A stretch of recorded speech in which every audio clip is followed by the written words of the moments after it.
buenos días a todos. Aunque ya buenas tardes, ¿no? Ya son... No, todavía no son más de las 12. Buenos días todavía.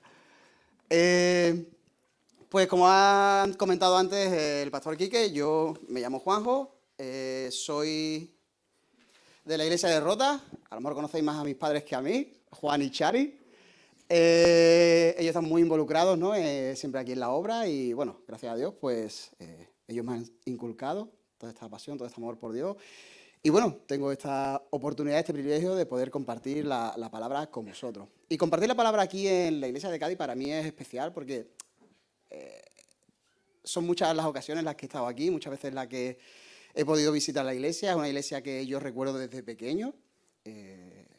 Son muchos años aquí en Cádiz y como digo, para mí es como eso, un honor, un privilegio el poder aquí compartir con vosotros la palabra. Y me ha gustado mucho esa palabra que hemos tenido previamente, porque me ha hecho un poquito de spoiler a la predicación. Y bueno, que el Espíritu Santo te haga spoiler a tu predicación, como que te da más tranquilidad, ¿no? Más seguridad de que lo que tenías en tu corazón es algo que Dios posiblemente os ha estado hablando o está queriendo hablaros, por lo menos en el culto de hoy. Así que, con respecto a la palabra que quiero compartiros hoy, sé que es un tópico, ¿no? El decir, estamos viviendo tiempos difíciles. Chorropecientos predicadores antes que yo seguro que lo han dicho, y predicadores después de mí lo seguirán diciendo. Y es que, claro, cada generación, cada etapa, cada generación, cada familia o cada tal, tiene sus propias batallas, tiene sus propias peleas. Cada tiempo trae sus propias batallas, sus propios tiempos de dificultad, que no tienen por qué ser ni mejor ni peores que años pasados, precedentes o posteriores, pero simplemente son dificultades nuevas que nos van surgiendo y dificultades que nos atacan, ¿no? Como creyentes, porque al fin y al cabo la iglesia es un sistema contrario a este mundo, ¿no? Nosotros tenemos una forma de pensar, tenemos una forma de guiarnos, tenemos una forma de comportarnos, de ver la vida que choca con la forma de este mundo. Entonces, no queda más remedio que salgan esas dificultades, que salgan esos problemas. Pero ante todas esas dificultades, ante todos esos problemas, Jesús dijo algo. En el mundo tendréis aflicción, doy fe de ello. Pero ¿qué dice Jesús también? Confiad, yo he vencido al mundo. Y en esa victoria, Él nos ha suplido de distintos recursos, distintas herramientas, de distintas cuestiones que nos ayudan a permanecer fieles, a permanecer firmes, a no tirar la toalla. Porque si alguien tiene más ganas que tú, que tu padre, que tu madre, que tus amigos, que tus familiares, de que tú permanezcas en los caminos del Señor, es Dios mismo. Dios no quiere perderte. Dios no quiere perder a ninguno de sus hijos. Y de hecho, de todas esas herramientas que Él nos ha dado, como pueden ser la palabra de Dios, como puede ser su propio Espíritu Santo, que viene a nosotros, que nos redarguye, que nos instruye, que nos muestra el camino, que nos da collejitas de vez en cuando, como diciendo, por ahí no. Nos ha puesto otros recursos, otras herramientas para ayudarnos a continuar en este camino. Y es la persona que tienes a tu lado. Esa persona que tienes a tu lado también es uno de los recursos, una de las herramientas que Dios ha puesto, que Dios utiliza para cuidar de ti. Así que esto nunca lo he hecho, pero me hace ilusión. Mira al que tienes a tu lado y dile, tienes que cuidar de mí.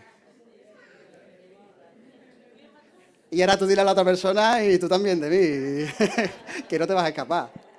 ¿Vale? Entonces, cuando mires a la persona que tiene a tu alrededor, delante, detrás, a tu lado, izquierda, derecha, son herramientas que Dios ha puesto para cuidar de ti. Son herramientas que Dios está utilizando para que tú no te pierdas, para que tu fe no falte, para que tu fe no flaquee. Y sí, hemos dicho que tú estás para cuidarme, pero yo estoy para cuidarte. Entonces, al fin y al cabo, tenemos una responsabilidad. Y un versículo que a mí mucho tiempo me ha llamado mucho la atención, se encuentra en Ezequiel 33, y vamos a leer de los versículos 7 al 9. Ezequiel capítulo 33, versículos del 7 al 9. Bien, dice así la palabra de Dios en Ezequiel. A ti, pues, hijo de hombre, te he puesto por atalaya a la casa de Israel, y oirás palabras de mi boca, y los amonestarás de mi parte. Cuando yo dijera al impío, impío, de cierto morirás, si tú no hablares para que se guarde el impío de su camino, el impío morirá por su pecado, pero su sangre yo demandaré de tu mano. Y si tú avisares al impío de su camino para que se aparte de él, y él no se apartare de su camino, él morirá por su pecado, pero tú libraste tu vida. Gracias, Señor, por tu palabra. Gracias, Dios, por esta oportunidad que tenemos de disfrutar como hermanos, Señor, de aquello que tú quieres hablarnos en esta mañana, Señor. Gracias, Señor, porque tú tienes cuidado de nosotros. Gracias porque tú sigues teniendo tu mirada sobre nuestras vidas, Señor. Tú provees, Señor, de todo aquello que nosotros necesitamos, Señor, para seguir aferrados a tu corazón, Señor, aferrados a ti, abrazados, Señor, a tu corazón, a tu palabra, Señor, a tu voluntad. Y en esta mañana, Señor, queremos abrir nuestros corazones, queremos abrir nuestros oídos, queremos abrir toda nuestra vida, Señor, para aquello que tú quieras enseñarnos en esta mañana, Señor. Queremos ser sensibles a tu Espíritu Santo, que tu Espíritu Santo nos hable, Señor, toque nuestras vidas, Señor, y nos ayude, Señor, a transformarnos, Señor, a cambiar para ser cada día más como tú, Señor. Gracias por todo. En tu nombre, Señor, sigue hablándonos. Amén. Pues muy bien, como estamos viendo aquí en este pasaje de Ezequiel, encontramos que Ezequiel, Dios lo nombra como atalaya. ¿Y qué es una atalaya? Un vigilante, una tal, y demás. Así que una atalaya, al fin y al cabo, es eso. Bueno, también está la revista Los Testigos de Jehová, pero no es el tema que vamos a estar hablando hoy, sino la atalaya, ¿no? Ese hombre que al fin y al cabo recibe su nombre, ese nombre de atalaya, porque él siempre está, donde se le pone es en una atalaya, que es una torre colocada en un lugar alto para que esté vigilante, esté atento a todo lo que pueda ocurrir alrededor, atento a los peligros, atento a cualquier desavenencia que pueda ocurrir y entonces dar aviso al resto del pueblo para que, si yo qué sé, es un enemigo que viene con un ejército, que te dé tiempo a ocultarte, que te dé tiempo a protegerte en las murallas de tu ciudad o de tu castillo o de lo que fuese. Y estamos viendo eso, ¿no? Que una atalaya es alguien que está puesto en un lugar alto, en un lugar destacado. Eso es una atalaya, alguien que está por encima de, digamos, de la visión normal para ver todo aquello. Y la realidad es que podríamos decir que a lo mejor esto de la atalaya, en el caso de Ezequiel, está dado a un hombre en particular, a Ezequiel, a un profeta, a alguien que va a estar en ese lugar, digamos, de preeminencia, de más altura. Pero ¿cuántos de los que estamos aquí hemos sido llevados a lugares altos?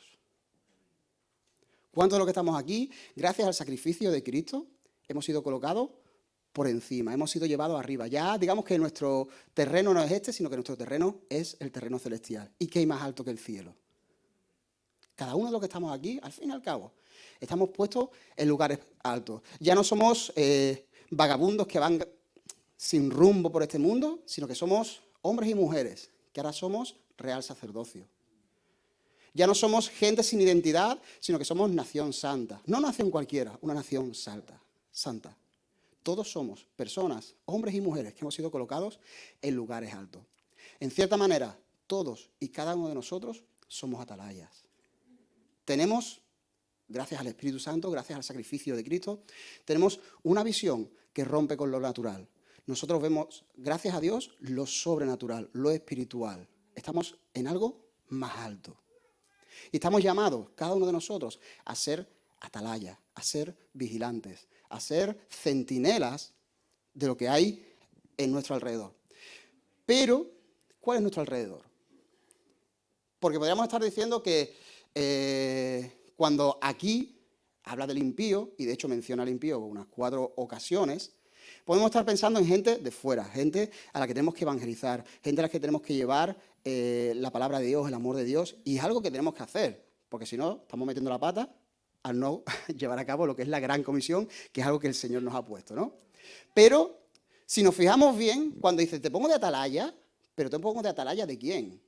Del pueblo de Israel. Su propia nación, sus vecinos, sus, por así decirlo, sus familiares, sus hermanos. Su nación son sus hermanos. Nosotros estamos siendo llamados a ser atalayas, a estar vigilantes, a ser centinelas. Pero no solo de los que están fuera, también de los que están dentro. Por eso te decía, mira a tu hermano, tienes que cuidar de mí. Y no es algo que nos estemos inventando, es que la palabra de Dios nos llama a eso, a cuidarnos los unos a los otros. Es algo que debemos hacer, algo que la palabra nos pide.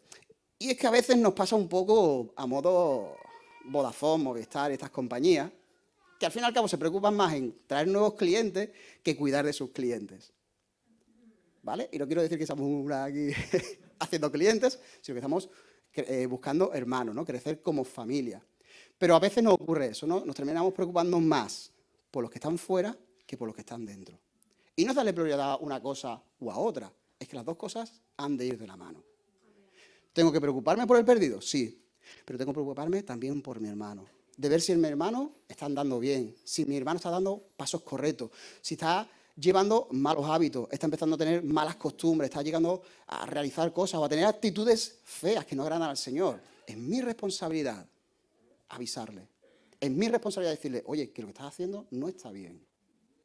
Y tratar con mi hermano y rescatarlo. Evitar que a lo mejor eso pueda ir a más y perder a un hermano. Cuidémonos los unos a los otros. Tengamos atención, seamos esas atalayas, esos centinelas que están teniendo cuidado los unos de los otros. Y es muy curioso, ¿no? Cómo el Señor nos invita a esto. Y a lo mejor podríamos estar pensando que esto solo se da o solo podemos verlo en el Antiguo Testamento. Pero no es así. Ahora estaremos viendo cómo en el Nuevo Testamento se hace mucho énfasis en el cuidar unos de otros. Que lo de la atalaya no es algo simplemente que estuvo dado para Ezequiel. Como hemos dicho, si vemos a Ezequiel como un hombre que fue puesto en alto, todos los que estamos aquí hemos sido puestos en alto. Se nos ha dado un nuevo nombre. Se nos ha puesto en lugares celestiales. Si estamos viendo que a Ezequiel se le estaba diciendo que tenía que hablarle a su pueblo, a sus hermanos, a sus vecinos, a sus amigos, lo mismo me dice a mí Dios hoy, que yo tengo que cuidar y proteger y tener ese acercamiento a los que me rodean y preocuparme por ellos. Y tratar de ayudarles en todo aquello en lo que yo vea que a lo mejor están teniendo momentos de dificultad, de debilidad, de pecados que a lo mejor se están apropiando de su vida. Y esa es mi responsabilidad, ¿no? En Hebreos 13, 17 se nos deja muy claro que la labor del pastor, ¿vale?, es velar por nuestras vidas y cuidar de ellas, porque a él también se le va a pedir responsabilidad. Pero el cuidar de mi hermano no es solo algo del pastor, algo que digo, bueno, ya cuando el pastor se entere, pues ya el pastor tratará con ella o la pastora hablará con él, con ella y ya ellos actuarán. No, mi responsabilidad también es estar ahí. A lo mejor llegará un momento en el que a lo mejor estoy hablando con esta persona, el problema que tiene me sobrepasa. O es un problema que, jolín, esto es bueno que lo sepa el pastor. O que ya llega un momento que tú ya estás tan cansado de tratar con esta persona que dices tú, mira, vamos a hablar con el pastor porque ya no... ¿Entendéis? No pongamos siempre esta carga en los pastores o en los líderes de jóvenes, en el líder de alabanza, en el líder que tengamos así en nuestro grupo, en nuestro departamento, sino que también tengamos nosotros esa iniciativa, esa preocupación por el hermano. No es robarle el puesto al pastor, ¿vale? El pastor está ahí y está puesto por Dios y tiene que velar por nuestras almas, como dice Hebreo, pero en aquello que podamos ayudarle, ayudémosle. Y no tanto, o sea, sí por él, por no cargarle, pero sobre todo por amor hacia nuestros hermanos. Ahora bien, esa responsabilidad de la atalaya es una gran responsabilidad. No es, como se diría, moco de pavo, ¿no? Estamos viendo que cuando Dios le habla bastante serio. Porque, ¿qué le está diciendo? Le está diciendo que yo te voy a decir algo. A nosotros ese algo ya se nos ha dicho porque tenemos la palabra de Dios y conocemos, ¿no?, lo que está bien y lo que está mal. O deberíamos de conocer lo que está bien y lo que está mal. Y está diciendo que si Ezequiel, sabiendo que lo que ese hombre está haciendo o esa mujer está haciendo no está bien, no es incorrecto, y Ezequiel no dice nada, si esa persona se pierde, Dios le dice, esa persona, vale, se va a perder y se va a perder por su pecado, es decir, por su propia responsabilidad. Pero a ti te demandaré la sangre de tus manos. Es una expresión dura. Porque Dios le está diciendo, escucha, tú has dejado que esa persona se vaya. No quiere decir que vayas a perder la salvación tal y cual, pero te lo va a recordar. Esa persona se ha perdido porque yo te dije que la avisaras, o tú sabiendo que podías avisarla, no lo hiciste. y parte de esa pérdida recae sobre ti. Esto no significa que seamos al 100% responsables, como está diciendo aquí. Si se pierde, se va a perder por su pecado. Pero si yo, pudiendo avisarle, no le he avisado, yo tengo mi granito de arena ahí. Como estamos viendo, es serio. Cuidar de tu hermano es serio. Cuidar de tu hermana es serio. Para Dios es una vida importante. Porque esa vida le costó la sangre de su hijo. Y si tú tienes la oportunidad de rescatar a tu hermano, no la pierdas. Si tienes la oportunidad de avisar a tu hermano de que está yendo mal, no pierdas esa oportunidad. Porque Dios nos va a pedir responsabilidades. Y hay algo que a mí me llama mucho la atención. Supongo que este dicho lo habréis escuchado en alguna ocasión, se decía mucho en años más juveniles, más de chavalín, que era que la iglesia es el único ejército que remata a sus muertos, a sus heridos, perdón. ¿Lo habéis escuchado alguna vez? Sí, ¿no? Es como que se desarrollaba un legalismo, un fariseísmo, una religiosidad, que tú veis a alguien tropezar y zaca, zaca, zaca, zaca, y le dabas tan fuerte que a la persona decía, mira, me voy de aquí, tal y cual, y daba esa sensación agria, ¿no? De que al final dentro de la iglesia hay mucha crítica, hay mucha persecución, hay mucho tal. Y era esa sensación, ¿no? De que alguien ha caído, alguien ha tropezado, y en lugar de tender una mano y rescatarle, se le remataba. Pero es que a día de hoy me estoy dando cuenta, o da esa sensación, o será un ciclo, porque como veremos después parece que también ocurría en el Nuevo Testamento, es como que el péndulo se está yendo al otro lado. Antes machacábamos y ahora nos vamos al otro extremo, donde si mi hermano está pecando, bueno, ya se le pasará. Bueno, ya recapacitará. Tú déjalo, que ya él o ella caerá en cuenta de lo que está haciendo. Y a mí me está dando la sensación que si antes rematábamos a nuestros heridos, ahora es como que dejamos que se desangren. Bueno, ya él se arreglará, ya ella se pondrá bien con el Señor, yo no me meto. Y estamos llegando como al otro extremo, ¿no? Estamos pasando, digamos, de ese, por desgracia, no estoy diciendo que aquello fuera correcto, ¿vale? De ese legalismo, de esa imposición, de esa rigidez que al final, más que ayudar, mataba, a esa dejadez, ¿no? A ese tal. Y claro, en este aspecto yo como que me recordaba mucho, yo soy muy peliculero, ¿no? Me recordaba mucho a las películas, ¿no? Este típico general americano, no, nosotros no abandonamos a nuestros muertos, tú te vienes conmigo.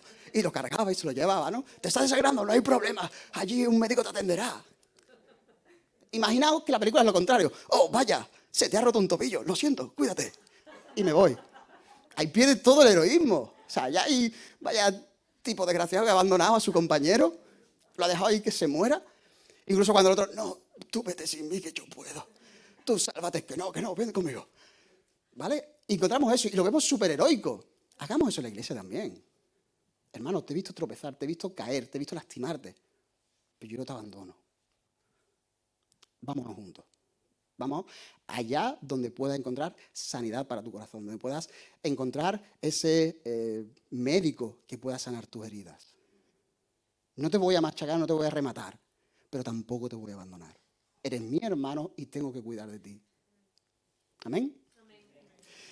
Y es lo que al fin y al cabo Dios nos está enseñando a través de sus escrituras. Cuidémonos los unos a los otros. Y hay una expresión que encontramos bastante en el Nuevo Testamento, que es la de exhortaos los unos a los otros. O exhortándonos, es otra de las variantes que encontramos, ¿no? Yo he cogido 3 versículos y me han parecido muy interesantes en ese sentido, ¿no? Tenemos Hebreos capítulo 3, versículo 13. No hace falta que lo busque, yo simplemente lo voy a referenciar. En este versículo hace referencia a aquellos hermanos que dicen que tenían un corazón malo de incredulidad. Y el autor de Hebreos está instando a los creyentes a avisarse entre ellos, a llamarse la atención entre unos y otros para que ninguno de estos se endurezcan a causa del pecado. Es decir, estaban viendo personas que estaban así, que empezaban a tener incredulidad. En la carta de los Hebreos tenemos que entender que eran creyentes, que estaban empezando a tener dudas sobre su fe y estaban pensando en volver al judaísmo, en volver a las antiguas tradiciones.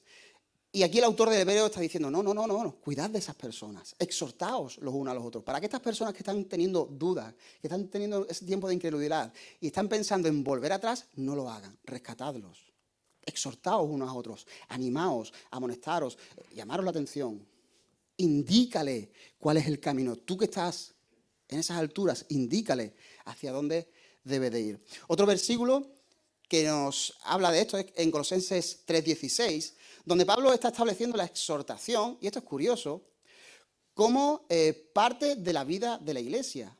Está hablando la iglesia y dice, haya entre vosotros abundantes palabras, o sea, abunden en vosotros la palabra de Cristo, que haya en vosotros cánticos, que haya en vosotros acción de gracias, que haya exhortación. Parte de la iglesia es el animarnos los unos a los otros, el recordarnos los unos a los otros. Escucha, que eso no está muy bien que digamos, vente para acá, cuidadito que te va a caer, vente para acá. El exhortarse, Pablo está poniendo como parte del funcionamiento de la iglesia, es decir, el enseñarnos los unos a los otros, el recordarnos los unos a los otros lo que debemos hacer, el ver que mi hermano está tropezando, el ver que mi hermano está metiendo la pata, el ver que mi hermana está haciendo cosas que no debería de hacer. Parte de mi responsabilidad o parte de lo que tiene que ser la vida de la iglesia es eso, el cuidarnos unos a los otros. Y después, otro que también encontramos en Hebreos es ese, ¿no? Que exhortándoos a aquellos que están como teniendo esa costumbre de dejar de asistir a la iglesia, ¿no?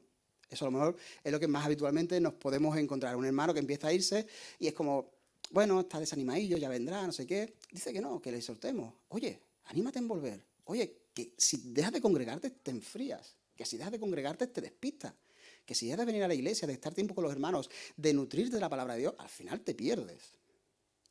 Y Hebreos, el autor de Hebreos, nos sigue instando a eso, ¿no? A buscar, a exhortar a nuestros hermanos, a cuidar de nuestros hermanos.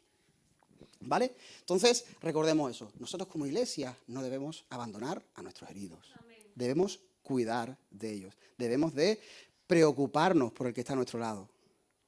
Juntos podemos llegar más lejos que de forma solitaria. Y si nos cuidamos, si mostramos amor hacia nuestros hermanos, lo vamos a hacer súper bien. Pero claro, a la hora de exhortar, a veces se nos va un poquito la mano, ¿verdad?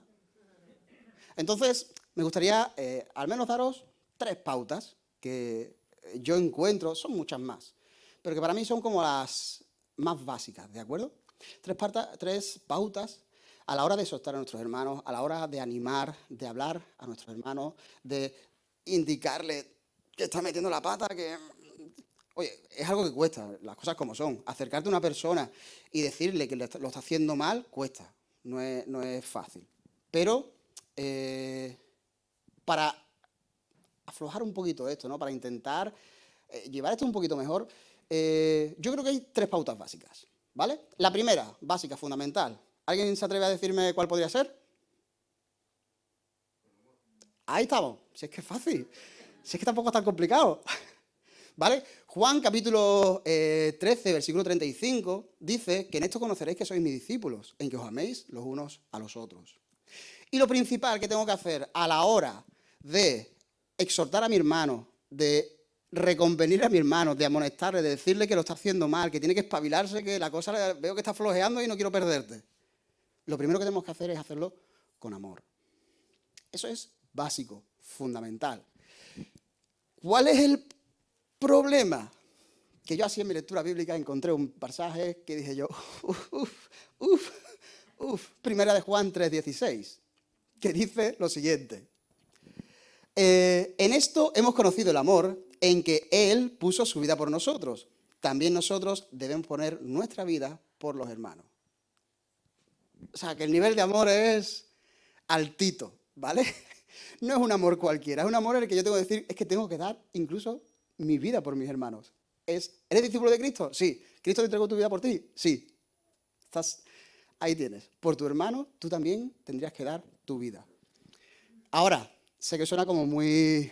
Tengo que morir, dar mi vida, perder mi vida. En modo, ¿no? Como realmente literal, ¿no? Y a veces puede ser más sencillo que eso. Bueno, más sencillo. Tú sabes. No tan literal como morir, pero hay cuestiones en las que yo sí puedo morir a mí mismo por amor a mi hermano. Vivir una vida de santidad. A veces no me atrevo a decirle a mi hermano que está metiendo la pata porque yo estoy metiendo la pata. Cuida de tu hermano, Y si eso quiere decir que tú mismo te tengas que cuidar, empecemos a morir en ese aspecto. Empezamos a morir a nuestros propios deseos, empezamos a morir a nuestros propios pecados para vivir una vida de santidad y de integridad. Esa es una forma de morir por mi hermano. De tener esa tranquilidad o no tener ese cargo de conciencia. No esa soberbia de decir, yo como no estoy pecando te puedo decir. No. No tener ese cargo de conciencia, tener esa conciencia limpia de que yo me estoy acercando a ti desde el punto de que yo también me cuido. ¿Perfecto? No soy, evidentemente. Voy a seguir pecando. Todos vamos a seguir pecando hasta que no estemos allí. Pero a veces, si yo entiendo que a causa de mi pecado yo no me veo habilitado para tratar con mi hermano, pues me toca morir en ese aspecto. Me toca morir a mí mismo, tomar mi cruz, vivir en santidad. A lo mejor tampoco me atrevo porque no tengo esos hábitos, ¿vale? En mi relación con Dios. A lo mejor también me toca morir en ese aspecto. Que me gusta pegarme horas, yo qué sé, viendo Twitch, YouTube, Instagram, Facebook o la televisión o lo que sea, y me pego horas y horas y horas. Y al final paso poco tiempo en la presencia de Dios, leyendo su palabra, teniendo mis tiempos de oración, mis tiempos de devocional, mis tiempos de deleite, de disfrutar en Dios. A lo mejor también necesito morir en ese aspecto para poder cuidar de mi hermano. Como digo, Juan 3, 1 de Juan 3:16 nos está hablando, ¿no? De igual que Cristo murió por nosotros, nosotros debemos morir por nuestros hermanos. Y no lo llevamos tampoco a lo literal, que a lo mejor algún día tendríamos que hacerlo, esperemos que no, pero por lo menos en ese aspecto. Cuida de tu hermano y a lo mejor ese cuidado significa morir a ti mismo. Morir a esas cosas que a ti te alejan de Dios. Morir de esas cosas que a ti te ensucian, que a ti te manchan. Cuidémonos en ese aspecto. Tratemos con amor a nuestros hermanos. Y en ese amor, como decimos, el nivel está ahí. Dar nuestra vida por nuestros hermanos. Otro de los aspectos que yo creo que son necesarios a la hora de exhortar es la humildad. Si yo voy ya con soberbia, ya lo que estoy es creando muros en vez de puentes. Si yo vengo aquí de chulito, hay que ver cómo eres, no sé qué, no sé cuánto, mirando por encima del hombro, lo que voy a conseguir es que mi hermano haga así y como mínimo, ¿y tú qué? ¿Tú no haces no sé qué, no sé cuánto? Porque aparecemos con esa soberbia, ¿no? Sin embargo, la palabra de Dios nos dice que actuemos con humildad. Y hay un versículo que a mí me encanta. En este aspecto a mí me gusta mucho y yo intento mantenerlo siempre en mi vida. Y es un versículo que se encuentra en Gálatas capítulo 6, versículo 1. Que dice esto: hermanos, si alguno fuese sorprendido en alguna falta, vosotros que sois espirituales, es decir, el resto de la iglesia, nosotros, restauradle con espíritu de mansedumbre, o sea, con mansedumbre, con tranquilidad, sin ir a saco, sin rematar a nuestros heridos, considerándote a ti mismo, no sea que tú también seas tentado. En otras palabras, trata a esa persona que ha tropezado entendiendo que tú no estás exento de caer en lo mismo. Ahí tenemos humildad. Es ponerme al mismo nivel que la persona. Oye, has tropezado en eso. Y yo mismo puedo caer. Porque las cosas de la carne, aunque suene feo, molan. Y nos atraen, y nos llaman. Y tenemos esa lucha. Yo no estoy exento de caer en eso, pero ten cuidado. Anímate, vente conmigo, vamos a intentar. Vamos a buscar esa restauración. Pero nunca desde el podio de yo soy el santo o yo soy del que tienes que aprender. No. Yo tengo que entender que yo no estoy privado, que yo no estoy libre de tropezar en esa misma piedra, de caer en el mismo hoyo. ¿Entendéis? Acercarnos en esa humildad, poniéndonos a su nivel, a su altura, para desde su altura restaurarle. Amén. Y por último, en Colosenses 3:16, cuando Pablo está comentando, ¿no?, esos detalles que tendrían que ser como parte de la función o de la vida de la iglesia, en esa exhortación, le está dando un consejo, una exhortación con toda sabiduría, con conocimiento. De hecho, como mencioné antes, Pablo está diciendo que dentro de la iglesia abunde la palabra de Cristo, es decir, un conocimiento de la palabra de Dios. Yo no puedo estar diciéndole a mi hermano lo que debe o no debe de hacer si yo desconozco la palabra de Dios. Si yo no tengo esa intimidad con Dios, si yo no tengo mis tiempos con Dios, si yo no conozco a Dios, ¿De qué manera puedo guiar a mi hermano? ¿De qué manera puedo animar a mi hermano? Yo necesito tener esa sabiduría, necesito tener ese conocimiento, necesito profundizar en la palabra de Dios, necesito profundizar en mis tiempos de adoración, en mis tiempos de oración, en mis tiempos de intimidad con Dios, llenarme de su presencia, llenarme del Espíritu de Cristo, llenarme de esa sabiduría que viene de lo alto y así poder guiar a mi hermano. Entonces, cuidémonos los unos a los otros. El que está a mi lado es mi responsabilidad. El que está detrás mía es mi responsabilidad. El que está a mi derecha es mi responsabilidad. El que está delante mía es mi responsabilidad. Todos tenemos la responsabilidad de cuidarnos los unos a los otros. Y hagámoslos en amor, en humildad y con sabiduría. Amén. Señor Jesús, gracias por tu palabra. Gracias porque tú sigues, Señor, llamándonos a ser más como tú. Señor, queremos, al igual que tú nos cuidas a nosotros, al igual que tú te preocupas por nosotros, al igual que tu mirada está constantemente sobre nosotros, atento a nuestra